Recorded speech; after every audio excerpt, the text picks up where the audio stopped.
അപ്പം ഞങ്ങൾ വീടിൻ്റെ അടുത്ത് ഇതുപോലെ തന്നെ ഒരു കേക്ക് ഉണ്ടാക്കുന്ന ഒരു സ്ഥലമുണ്ട്, സി കേക്ക്സ് എന്ന് പറഞ്ഞിട്ട്. അവിടെ ഒരു മായ ചേച്ചി, അവരാണ് എനിക്ക് ഇൻസ്റ്റിറ്റ്യൂട്ടിൽ കേക്ക് മുറിക്കണം എന്ന് പറഞ്ഞപ്പോൾ വൈഫ് അവരെ കോൺടാക്ട് ചെയ്തിട്ട് ഒരു കേക്ക് ഉണ്ടാക്കി. ഞാൻ ഈ ഹാപ്പിനെസിൻ്റെ കാര്യം പറഞ്ഞത്, അപ്പം എന്താ തീം വേണ്ടതെന്ന് ചോദിച്ചു. അപ്പം എൻ്റെ അടുത്ത് വൈഫ് വന്നിട്ട് ചോദിച്ചു എന്ത് തീമാണ് വേണ്ടത്. ഞാൻ പറഞ്ഞു എന്ത് തീം, ബർത്ത്ഡേ, ഹാപ്പി ബർത്ത്ഡേ, അതന്നെ വയസ്സോ എഴുതിക്കുവാണെങ്കിൽ 42 നീണ്ട് എഴുതിക്കുമോ എന്ന് പറഞ്ഞിട്ട് സാധനം വിട്ടു. പക്ഷെ അവർ കൊണ്ടുവന്നപ്പം അതിനകത്ത് ഒരു മൈക്ക് എന്നുവെച്ചാല് ഒരു പ്ലെയിൻ കേക്ക്, വലിയ സംഭവമൊന്നുമല്ല, ഒരു പ്ലെയിൻ കേക്ക്, ഒരു നല്ല കളർ, ഒരു ലൈറ്റ് ബ്ലൂ അല്ല, ഒരു ഇലക്ട്രിക് ബ്ലൂ, അങ്ങനെ എന്തോ ഒരു കളർ.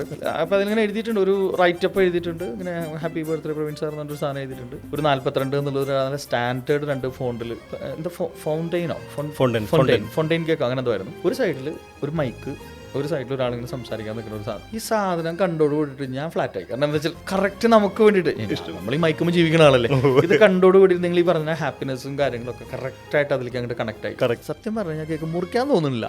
കാരണം വെച്ചാൽ നമുക്ക് ആ ഒരു ഭംഗിയും കാര്യങ്ങളൊക്കെ വന്നപ്പോൾ, പക്ഷെ അത് അവിടെ ആ ഇൻസ്റ്റിറ്റ്യൂട്ടിലുള്ള എല്ലാ ആളുകളും പറഞ്ഞു സാർ അടിപൊളിയായിട്ട് കേക്ക്. അപ്പോൾ ഇതൊരു ചെറിയൊരു ഷോപ്പാണ്, അത്ര വലിയ ബ്രാൻഡഡ്, വലിയ എന്താ പറയുക, ഇങ്ങനെ വലിയ ബേക്കറി ഒന്നും അല്ല, ഞങ്ങളുടെ നാട്ടിലുള്ള ഒരാൾ തുടങ്ങിയ.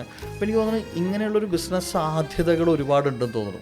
തീർച്ചയായിട്ടും. ഇപ്പൊ പറഞ്ഞല്ലോ ഒരു മൈക്ക് എന്ന് പറഞ്ഞാൽ, ഈ ഒരു കൺസെപ്റ്റിനെ പറയുന്നത് ക്രിയേറ്റീവ് ബേക്കിംഗ് എന്ന് പറയാം. ക്രിയേറ്റീവ് ബേക്കിംഗ്, അതായത് ഇപ്പോൾ എൻ്റെ കമ്പനി, ഞാനൊരു ബിൽഡർ ആണെന്നുണ്ടെങ്കിൽ, ഇപ്പോൾ എൻ്റെ ഒരു 4ാമത്തെയോ 5ാമത്തെ പ്രോജക്റ്റ് ആണെന്നുണ്ടെങ്കിൽ, അവരുടെ ആ 4 പ്രോജക്റ്റ് അത് കേക്കിൽ കൊണ്ടുവരാൻ പറ്റും.